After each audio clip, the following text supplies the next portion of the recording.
Welcome to another broadcast of The Soul of the Everyman on the Artist First Radio Network. All past shows are available in podcast form.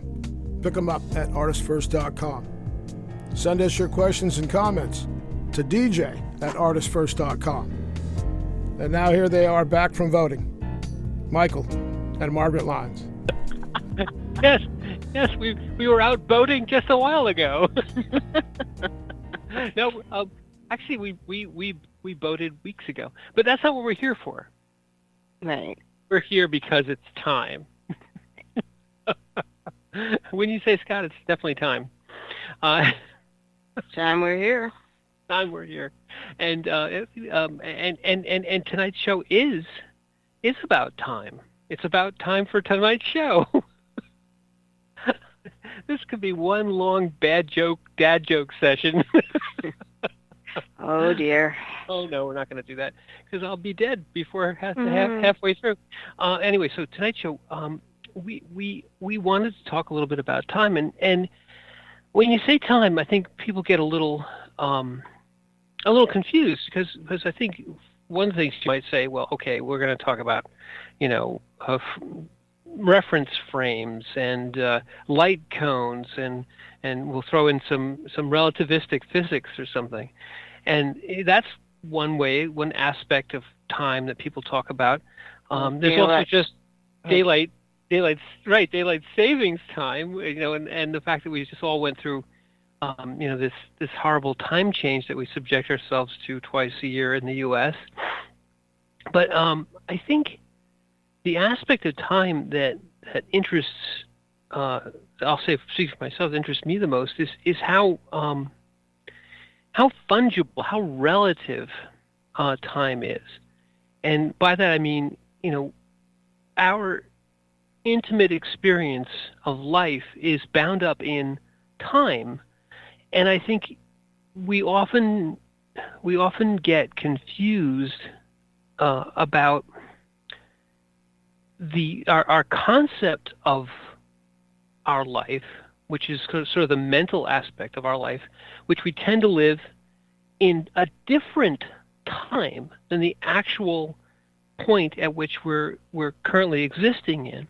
And by that I mean that we spend a lot of our lives, or people spend a lot of our lives, thinking about other times than the moment, other times than the present. A very good example, when we're young, we think about what it'll be like when we're older, when we grow up, when we don't have to, when we don't have to do the things that perhaps we don't like doing about school or whatever the heck it is. Pick your example. So we spend a lot of our youth wanting to be older in a different time. We then spend a lot of our adult life wishing we were younger, and wanting to be in that time, or looking back at and sort of idealizing time. So things were so much better back then, or things were so much. It's the funny thing. Another funny thing about time is that things are always either better, much better than they were, or much worse than they were in memory. You look back and say, oh, things were so wonderful back then, and then someone might remind you, that we didn't have X, Y, Z, or gas was $5,000 a gallon, or your recollections, your memories, which are based on your experiences that obviously were in the past, often are not accurate representations of what actually happened, and they're sort of a way of living in a sense in a past time, but also in an illusory time. Okay. I'd like to let's set our definitions down of what time actually is. You're always good at that. Let's start there. See, all that stuff I said was just a waste of time. No, it wasn't. It's just that in order to understand what particular aspect of time you're looking at, you need to have an agreed definition to start from. I agree. Okay, so time as a noun, the indefinite continued progress of existence and events in the past, present, and future regarded as a whole. The second one is a point of time as measured in hours and minutes past midnight or noon. Like what time is it? Right, okay. And then the verb, plan, schedule, or arrange when something should happen or be done. Measure the time taken by a process or activity or a person doing it. So these are the reference of time. And what you were talking about had to do with experiential and memory, as it is regarded as a whole. Yeah. And then your point somewhere within that wholeness of time. And if you do it that way, it has to do with perspective. Yes. Where you are at this point, and then reflecting back to a certain point in that whole time stream and how it may look from where you are, or transferring your consciousness to that point and how it looked back then, or how it may look in the future. So many great places to jump off from that, but I like that last bit right there because perspective is very important from our own individual perspective. But that concept of being able to shift yourself back and forth is very important for our learning. You know, when you think to yourself, where was I? Pick the time. 10 years ago. It's always, of course, usually it's always in the past, although people tend to project sometimes into an uncertain future. But you oftentimes will gauge your own individual progress, let's say, through the journey of life. It's like, oh, back then I didn't understand, or I was so naive, or now I have so much more wisdom, now I have so much more experience, or now I'm, we tend to, and this is interesting because it kind of echoes our theme. It's the relativisticness of time in the sense that it's relative to where you are now, as well as to where you might have passed through. Your journey through life is a journey through time, obviously, but it's through times, meaning by experiential times. You look at yourself from the current moment, let's say, and then you compare yourself to the past you, to the time when XYZ happened. And maybe I learned something, maybe something happened to me, good or bad. And you can say, well, how I reacted then and how I might react now. People often say, right, if I had known then what I know now, I would do things differently. It's futile from that point of view, but it can also be educational. It can also be sort of, as you said, kind of giving yourself perspective. Mm-hmm. And when it is a broader point of view, frankly, you're much more stable. Because the tendency of holding your viewpoint to a certain incident that may have happened always colors your perception of the moment. It's only when it's cleared, when you're open to what is exactly happening now, that the fullness of what's going on can come in. Otherwise, it's always through that filter of whether it's an experience or a certain precondition, almost like a prejudice that you're looking through. We always did it that way, instead of looking at it as, well, this is what's happening. I like that point because I think what you're saying is sometimes you can become stuck in time, even though you're obviously moving through time no matter what. Your perspective can get nailed down to a time, and you then it then colors it. People you'll say of somebody, oh, he or she is living in the past, or they're stuck at this one point which they can't get past. They can't seem to see anything in their current situation other than through the lens of that past event, whatever it might be. Right. And in being there, or stuck there, as we say, if you stop for a moment and think, what holds you there? Why are you stuck there? What's nailed you to that moment? Mm. And it's usually some kind of traumatic event, whether or not it is catastrophic, but it is traumatic to you.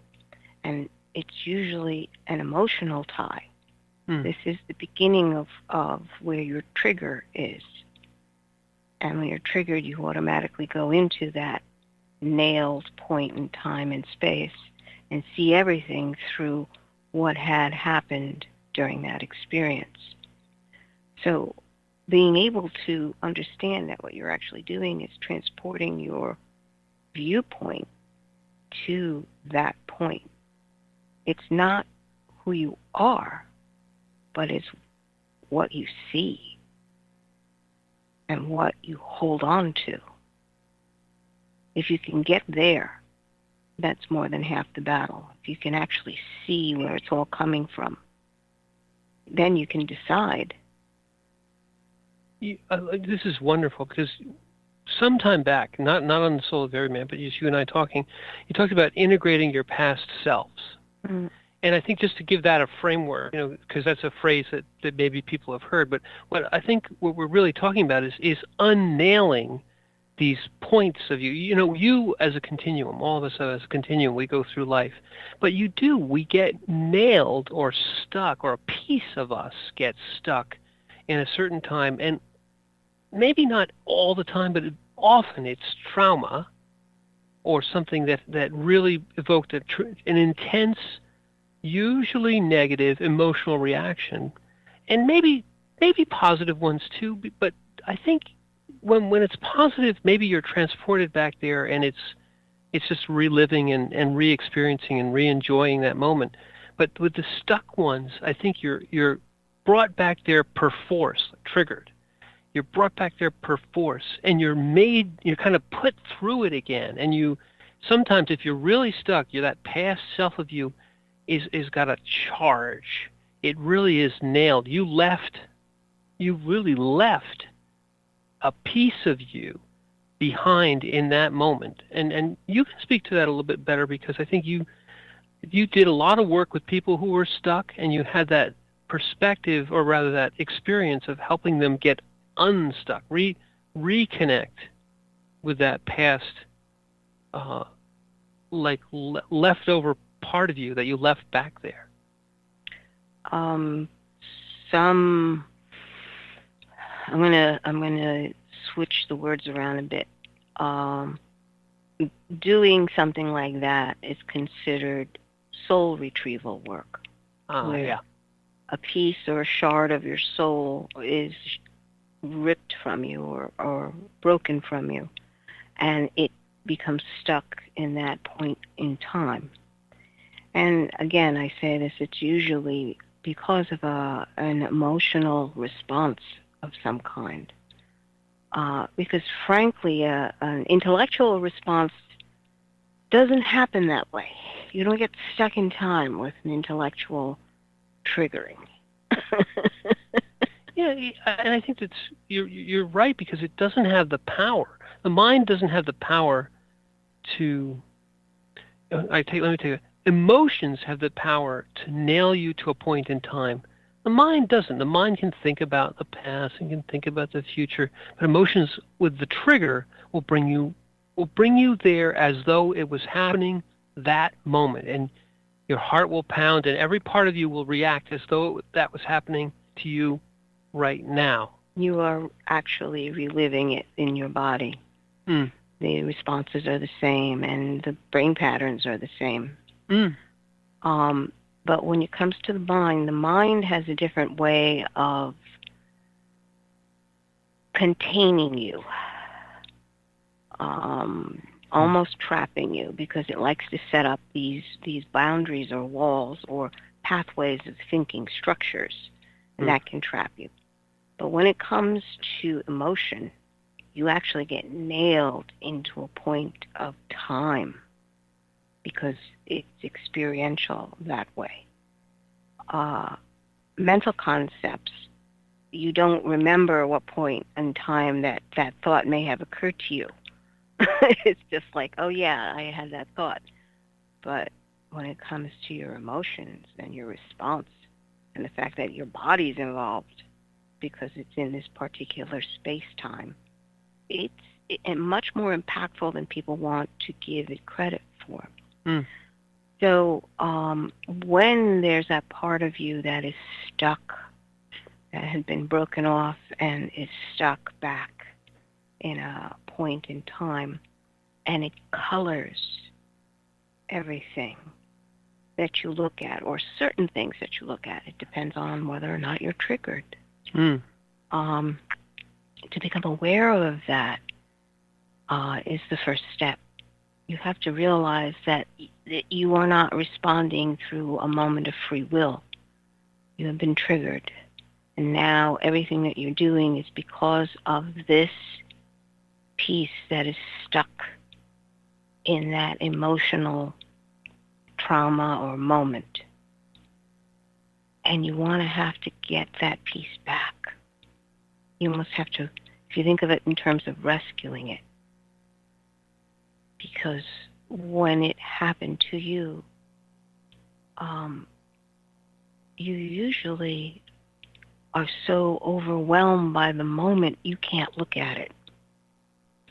So you actually wind up breaking a piece of your soul off, your energy off, and encapsulating whatever the moment was, the trauma, the viewpoint. And when you encapsulate it, then you can push it off away from you. And there's a part of you that I can't deal with it right now. I'll look at it later. And later can be an hour later, days later, weeks later, years, decades. But that piece that is holding that moment in that energy bubble of your life force is still there, holding it. Right. But the problem is, it doesn't have a voice that you actually hear. So it needs this to be processed. So it slips in when there's a moment where it seems like you might be able to deal with it, and that's where the trigger happens. Suddenly, there it is. And interestingly, the way you described this to me, the part that is broken off of you, or that you break off, because I think there's both mechanisms. It can be broken off of you, or you can break it off. You can, through trauma, I can say, I just need to separate that piece of me.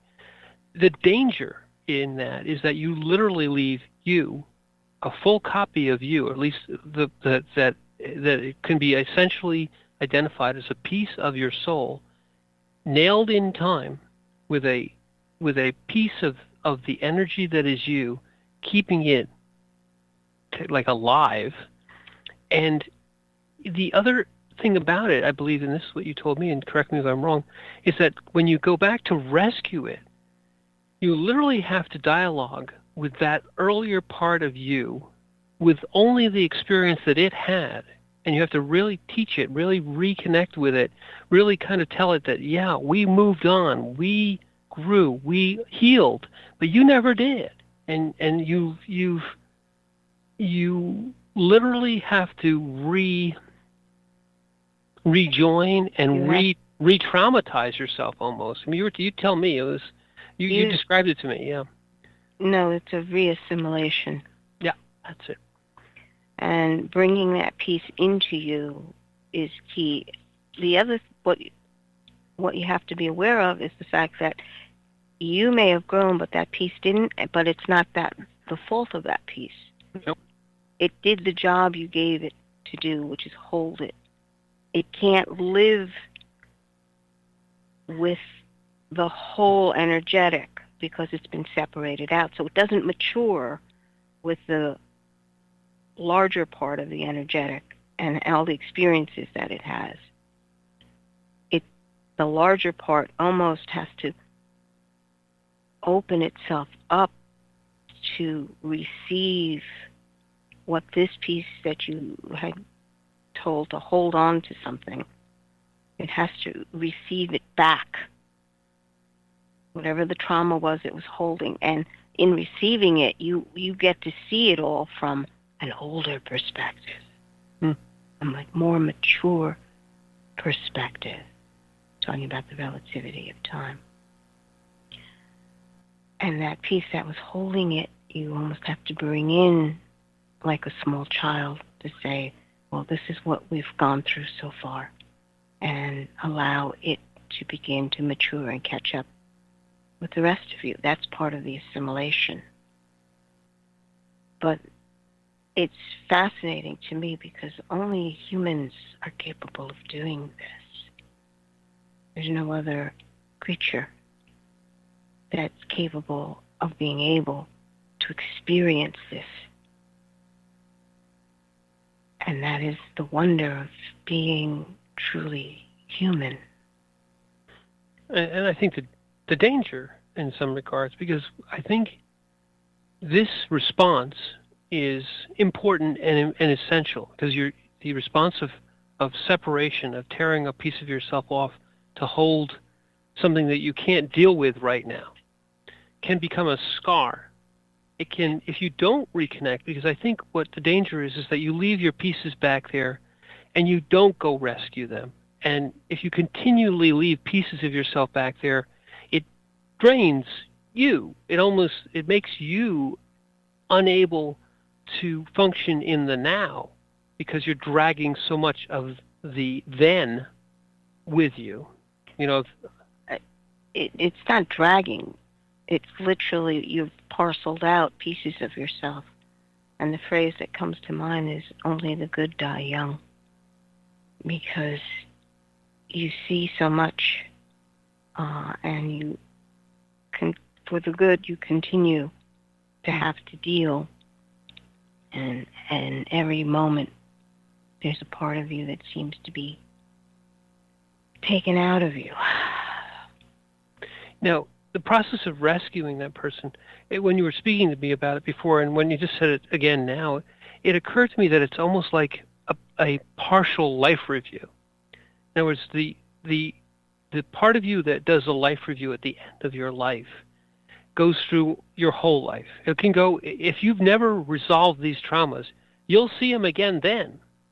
But in the now, in the moment, you have to go put yourself back and review that piece of you back there. Reaccept that piece of you back there. See it again through those eyes. Experience the pain again. Almost, and one of the techniques of doing that can be forgiveness, because sometimes the trauma, the reason you're holding on to it is that there's an unforgiveness there. Right. Well, it's first of all, the fact that you have to go through it is usually, what's going on? Why is this happening? Why is this happening to me? That's usually the sequencing. And then if it's a real trauma, usually it doesn't have a logical answer or a pat answer. You have to deal with what you have to deal with right then and there. So are you going to be able to function? Sometimes the encapsulation of the experience is a response because you gotta do something right now. You don't have the luxury of time to concentrate on your reactions and the feelings. You gotta concentrate on this moment right now and what's being demanded of you right now. So you may encapsulate that response that you're having, taking part of your life force and putting it to the side, saying, I'll deal with that later. I've got to do this. Right. I don't have time to feel that now. I have to deal with that now. I have to deal with this, whatever this is. Right. And I have to be clear-headed in order to do it. I can't be distracted from my purpose in this. And again, some of the emotions that you feel that make you do that are fear, pain sometimes, or fear. Once you do it, once you encapsulate it, once you put it and say, I can't feel this anymore right now, I have to put it to the side, I have to deal, I think there's a reluctance, an aversion to going back, and then people don't go back, and right. Years go by, and what happens is what you spoke of in the beginning. That piece still wants to be heard. You've muted it, you've encapsulated it, you've torn it off, but it is as powerful as you were then, maybe even more so in some regards, and it wants to be heard. So then your current life, the current you, is, I don't mean dragging it along the way I was saying, the way you corrected me, you said correctly, it's not dragging, but the piece that's left in the past, or the pieces, will find a way to trigger you, to bring you back without your volition. Because I think the rescue part is a volitional thing. It's like, I'm going back there, and I'm going to maybe take years to find a way to re-accept this, to bring it back. But the other way is that piece just reaches up, unbeknownst to you, without any warning, and drags you back into it, as though you were falling into a pit. And you, as you said, everything that you felt then, you're suddenly feeling now, and you're doing things in the present that have little relationship to what triggered you. So what I'm trying to say in an inartful way is that if you don't go back and rescue it, it will come and get you and bring you back. Maybe not to rescue you, but it will bring you back, because it's you, as powerful as you are, with all the subtleties of who you are. It will grab you and bring you right back to that trauma. So it's important to realize that we are multi-dimensional in time beings. If you leave a piece of yourself back there, it's still you. It's still connected to you. No, you can't encapsulate it and expect it not to be anymore. Right. Because some people feel that, well, I put it in a bag, and I'm shoving the bag under the table, so I won't see it anymore. Right. And they think that they've taken care of it. And it's like, no, this is a living, breathing life piece of you. So you need to come back to it, because you can't be fragmented like that without great detriment to yourself. And I think what you mentioned before, people think that they're taking care of it by stuffing it, let's say, into a encapsulation. But the more you do that, the less of you that's left. It can become, that thing can become more powerful than the current you, because you've segregated so much of yourself into you. It can take you over. It can become, in essence, like a monster of yourself. Well, if someone is, let's say, for instance, you've grown up in a family where anger was not permitted. So you kept stuffing the anger. Every time you were angry, you had to stuff it somewhere. And it builds. That frequency will build and build and build and build. And you have half a second to be able to realize it. And I think we've reached.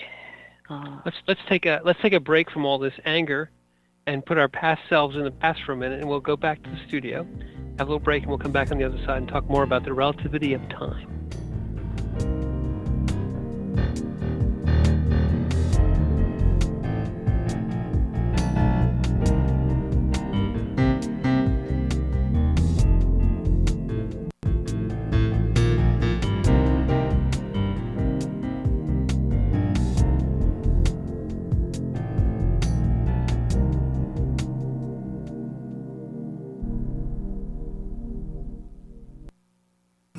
There is a Reaper is the story of 5-year-old Christopher Aaron and his life-changing struggle with leukemia.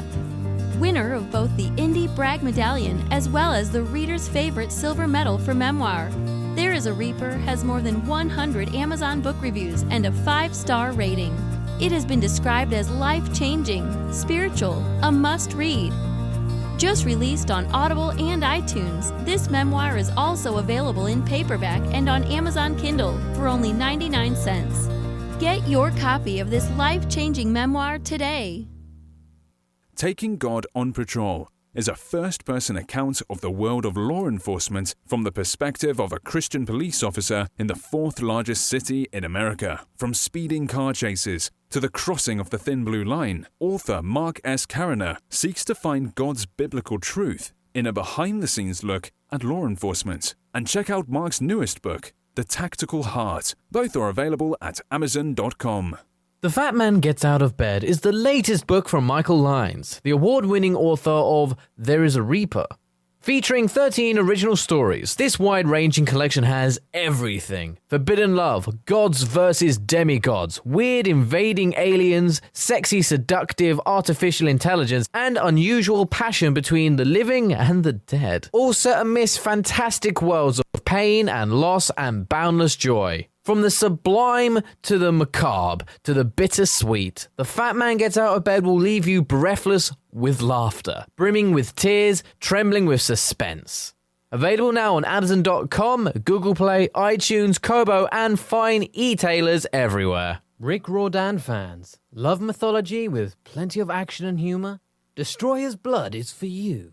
The new fantasy novel by award-winning author Michael Lyons is book 1 of the adventures of Devkalion, the Blood series. Follow Dev and his magic sword Betrayer as they are suddenly attacked and forced to return to Olympus to fight in a war they want no part in.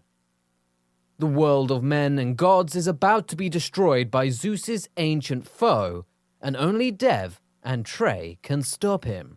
The conflict never stops, and the amazing twist will have you on the edge of your seat. Act now while the ebook is on sale for only 99 cents. Destroyer's Blood is available on Amazon.com, Barnes & Noble, iTunes, Kobo, and fine e-tailers everywhere. And while you're there, get the free prequel, It's in the Blood, available for a limited time. The wait is over. First Blood, Book 2 of the Blood series is out. Your favorite bad boy thief Dev is back, and the beautiful and deadly Trey is right there with him. She is sharp, sexy, and full of surprises. Their adventures continue as a new power arises to threaten the world. The heart of creation is under attack, and time is definitely not on their side as they battle against their enemies' undead hordes. Can they unlock the hidden power that can defeat him, or will his forces draw first blood? Get all 3 installments in the series. Book 0, It's in the Blood. Book 1, Destroyer's Blood, and the new release, Book 2, First Blood, today. Available in ebook and paperback format on Amazon, Kobo, Apple, and most other fine e-tailers.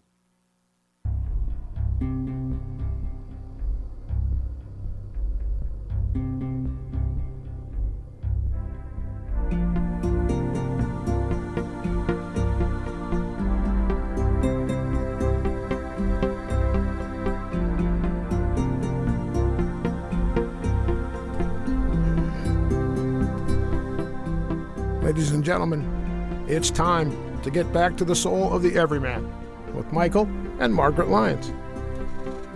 That's right. Thank you very much, C-Man. And it is time. And tonight we're talking about the relativity of time. And it's not it's not Einstein, and it's not It's not your relatives. It has to do really with how we all, in living through time, can also kind of transport ourselves and be transported through time. Oh, not physically. Your body doesn't move through time. Your body is dragged along with everything else in the universe forward through time. But your soul, and maybe before we go too much further, we as spirit and as incarnate souls have an infinite aspect, a timeless or a non-time bound aspect to ourselves. And you mentioned in the last half hour that only human beings can do this. It's one of the things which ties us to the divine, is the ability to move ourselves through time. And because we are who we are, though, down here, we can inadvertently lose, not just move, but lose ourselves in a time or in times in the past. And a piece of ourselves can be stuck, oftentimes through trauma. But yet at the end of your life, you're still a whole being. You're still a whole consciousness. And you are either perforce or with intention have to reunite and reconnect and realize that those are not just valuable but priceless pieces of yourself that you've had to separate from and you need to get back to. Right. And to understand that it is part of your emotions or your energy, the life force that rises in you, that gets stuck back there. And it's stuck because of the experience.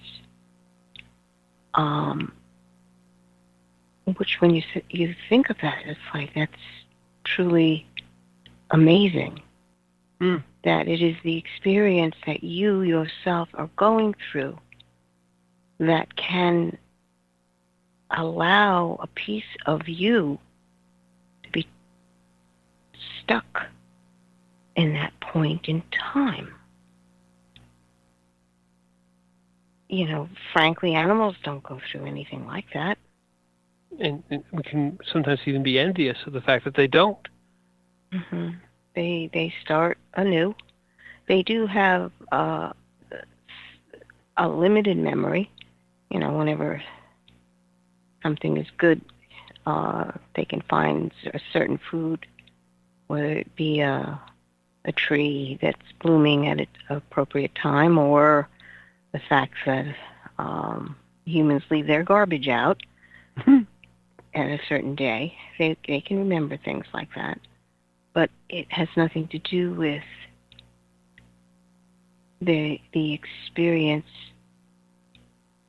that they had at that moment, and there's no regret there, okay? It's oh gee, I shoulda. It's like they don't do stuff like that. Animals in general, they're in the now and feed me, pet me, love me. Right. And they of course they remember trauma from the point of view they'll shy away from something that hurt them. But human beings will through in the current now where nothing is hurting them, but a trigger will come and you'll be in agony, as though you had just been, whatever had caused that emotional trauma had just happened that moment. And as you said, the full body is involved. Your heart's racing, your head is pounding. Everything about you is as though that, and you can even be transported back to the emotions that you might have felt towards another person or another persons who were involved in that thing, who may be long gone.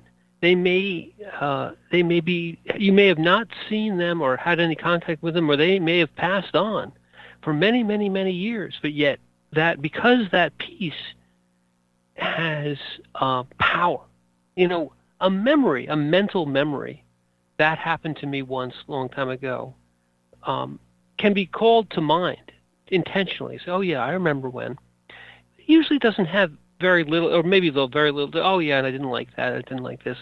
But these things of you, these pieces of you that you've left in the past, are feral in one regard. They have the power to take you from the present moment and bring you back, in essence, bodily, in time, back to that moment.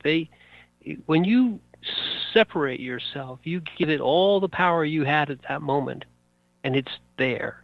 Mm-hmm. So, I love this discussion, but if we were to move back, the importance of this is that it happens to us. The danger of it is that it can happen a lot, and you can end up leaving so much of yourself in the past that your current present self is crippled. A case in point, someone may have gone through a trauma where they said, I never want to experience this again. But in the present, they can no longer experience grief, or they can no longer experience love, or they can no longer experience, because there's so much of them is stuck back there. I'll never be able to do X, Y, or Z because I can never get over whatever it is that maybe happened 30 years ago. Well, those types of separations become toxic. They become detrimental to your current living soul experience. You can't continue to experience life in the full if that much of you, or those many pieces of you, because it can happen multiple times, are left back there. Each one wanting to be heard, needing to be processed, unprocessed, unheard. It can be so bad that your current you is like a zombie. Yes. Yes, and then people want to give you drugs. Or wonder what's wrong with you. Right. Right. And it is something that needs to be looked at, because this mechanism is quite basic to every human being. And if you don't realize how you function as a human being, it can cripple you. Because I know you've done this, and I know you've done this with people, can we talk about a couple of tools or techniques that people can use? Maybe one or two things that they can do, even through their own, because sometimes you need therapy and you need help to get back there. And if you feel you do, you probably do. But I know you've guided people through a couple of these things. Soul retrieval, usually you need help with, because you are so completely enmeshed in it. There isn't a super easy way, like you do this, the whole list of, well, you got to do this, this, this, and this. You need someone who is quite stable and grounded to be able to have you do that, because this is one of the reasons why a lot of the shamans would be doing soul retrieval for their people. But they had basically had always said that, this is not for the neophyte to do on their own. You need a strong and steady hand to be able to do this. Now, not to say that you can't do any work, but one thing I would like to suggest, maybe is the best way, is to understand that deep within you is that spark of the divine. Your spirit is there. And it is through that you can come to wholeness. If you understand that this problem is bigger than you, because that's the problem with, say, giving advice to people. Maybe you should try this. You have to acknowledge that there are certain things that you need help with. You need intervention with. And divine intervention would be ideal. So that spark of the divine that is in you, your spirit, which is eternal, is always there. And that in and of itself is the key. You're going to have to open your heart enough to be able to love yourself enough to allow the healing. Because sometimes people don't want to let go of the trauma. They feel that it defines them. And this is not a pejorative. I'm not judging anyone. Just what happens. Part that doesn't want to receive the full healing because they feel that this trauma identifies them. They've taken it as their identity. This is who I am, which is not true. You are so much more than the trauma you've gone through. So much more. But to be able to open your heart enough for yourself, because believe it or not, you can harden your heart to yourself. That's one of the hardest battles that you could ever go through. The battle with oneself. So to embrace that, to take that first step, is like, I can't do this by myself. I can't do it with everything I thought all these tools I may have gathered, all these books I may have read, all the therapy I'm going through. Unless you're ready to receive it, truly embrace it, and assimilate that trauma, or assimilate that part of you that's holding the trauma, and let the trauma go. Then there's nothing really anyone on the outside can do for you. But if you give permission, then your heart can soften to you and open to you and love. And to receive that love is one of the hardest things I think people have, because I can hear the response being, what do you know about it? You know how painful this was? This is more pain than I've ever imagined, and how can you even... It's easy for you to talk. Okay. I would like people to understand that in doing a retrieval like that, you must be able to touch in to that moment of pain and know that another understands that level of pain.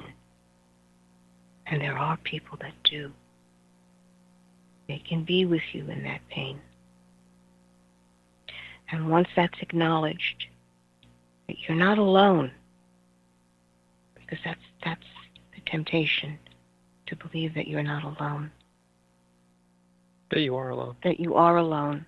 Right. And to understand you are never alone. Never alone. Because the spark of the divine is within you.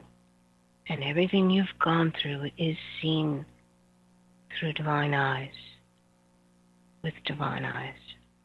I'd like to just propose this analogy for people to understand, okay? To understand that pain is very familiar to our Lord and our Savior. You're nailed to that point in time. The analogy is being nailed to your cross. This is the cross you must bear through this timeline. And the only way you can get through it is by allowing that unconditional love that God has for us and we have for that which is infinite. We are talking about the infinite part of you. And that abides in love. It exists in love. So for you to receive that unconditional love, you have to give permission. And the first step really is giving permission, even when you don't feel like it. And I think that there's some fear involved there. You know, the traumas that we're talking about can range in size. And the ones that cripple people are big ones, generally speaking. They're big ones. They're points that they when they tore their soul off it was a point of extreme pain or extreme stress or extreme fear, where, or all three together, where they had, as a survival, the reason that you do this is a survival mechanism. You do this because otherwise you feel that your psyche, your soul would be destroyed, or it would be or so your body. Or your body. But the body reacts in one way and the soul in another, and this tearing off of self and leaving it in the past is a survival mechanism. So it has, when you try to go back there, you're going back to rescue a piece of you that you thought was dying, or that was given up, in essence, to save the rest of you. It was like a sacrificial thing. Well, it's still there, and you need to reconnect to it, because it will, in the sense that it was so powerful of a response, it's also so powerful of a drain on you. I think part of the fear is going back and re-experiencing it, but part of that fear is, the other part of it is you're going to take the part of you that survived and go back to rescue the part of you that might not have, that it's like putting all of you back in danger. It can feel that way. So again, you're right. Call them a helper or a guide or somebody who has the experience with this to assist is essential. I was going to say important, but it's probably essential for the big ones, for the ones where you're crippled, where your current existence is negatively affected by that past or those past traumas. I think you also mentioned, maybe you said this earlier, but being able to give voice to that piece of you is so important, because oftentimes those past encapsulations have muted that piece of you, and the things it needs to say you don't want to hear. You know what I mean? You intentionally muted it. So there's a fear there too, is that sometimes you have to go back and listen to yourself say something that you never wanted to hear you say or hear said to you, but you need to hear it. Yes, it's re-experiencing, but also you have to be very grounded in your consciousness. Okay, so that you're not swept away by the emotion. And that takes a lot of grace and practice to be able to do that. If you approach it with great love, then you have the ability to do this. Great love. No judgment, no shame, just great love. This must come back home. You must come home now. Shame is a good word there. And I think that's the other thing that separates people from this, is that they feel guilty about it. Guilty about leaving that piece of you back there. A judgment that was passed on by you on you, which if you want to look for the worst person in the world, that's to you, the person who's hardest on you is generally you. No, it's true. You don't really give yourself very much by way of grace or mercy. No excuses. And so that's where the stumbling block is, to understand that you yourself need this. You can't do it by yourself. You can't do it by saying, well, no, you can't do that. Or being hard. Being hard on yourself doesn't do anything. Well, I think people are taught, you mentioned earlier about people being taught not to be angry. People are taught to be hard on themselves too. And that if you're hard on yourself and unforgiving of yourself, you'll be hard on others and unforgiving of others. And you'll also deny yourself things that you need. Yes. And it's something that you must learn how to be forgiving and gracious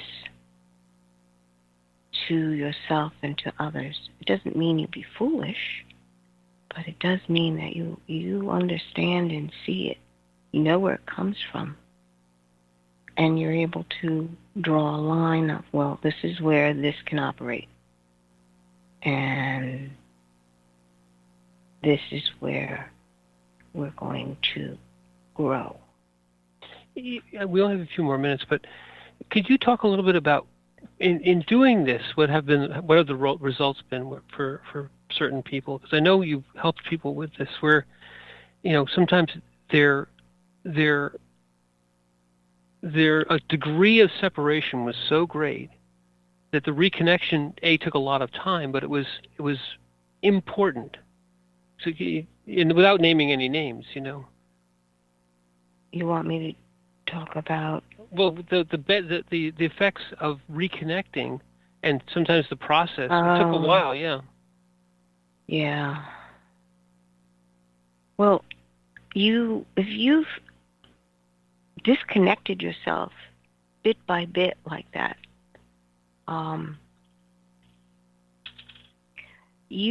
there's a couple ways that can happen. Truth. I mean, it's not just your emotions, but like I said, with your mind, you can disconnect pieces of your thought structures to almost like a multiple personality thing.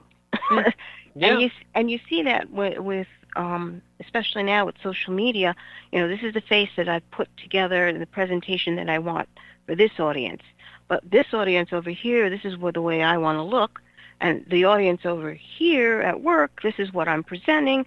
And then the idea that you have to keep all those straight, you wind up parceling your consciousness like that, and it could drive you crazy.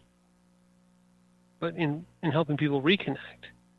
In the reconnection, it's understanding that you get to choose. Exactly. And so instead of choosing dissonance, which is the face is different from who you are, you would have to bring all those faces back to you. Do you love yourself enough to present a true face to the world, not a broken face? And I think, we didn't talk about our quote, but I think what you're doing there, therefore, is reintegrating yourself into the present moment, and then reclaiming back your power to choose. I think a lot of these traumas happen because you felt at the moment you had no choice, or you were given no choice. And in reintegrating, and that's a process that takes, without trying to make anything less of it, it's a huge process. But in reintegrating, you reclaim the power to be all of you, and the power to be in the moment, and to choose, and to choose not to disintegrate yourself, but to keep yourself integrated and find the way to preserve all of you in choice and in the now. You have to make the decision that this is what you want to do. And then everything has got to give the assent for it. Right. Okay, your mind has to say yes. It will be who I am, and not a projection of who I am.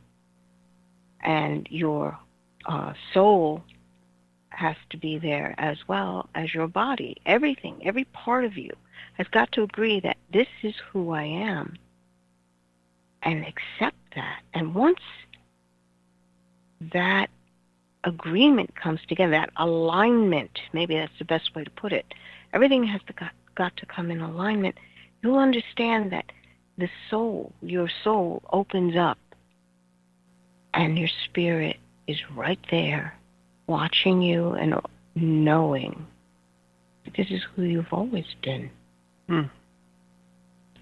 But everything has to agree before your spirit can come in and begin the integration. The integration happens when you receive the fullness of your divine spark. And then everything comes together in process, in burning. Burning.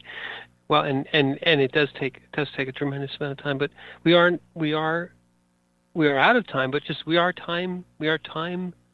We are beings in time, but we are beings that can move through time. And I think it's our time now to say, I'm Michael Lyons. Oh, we're already at the end. We've reached our time. Okay. And I'm Margaret, and thank you for listening.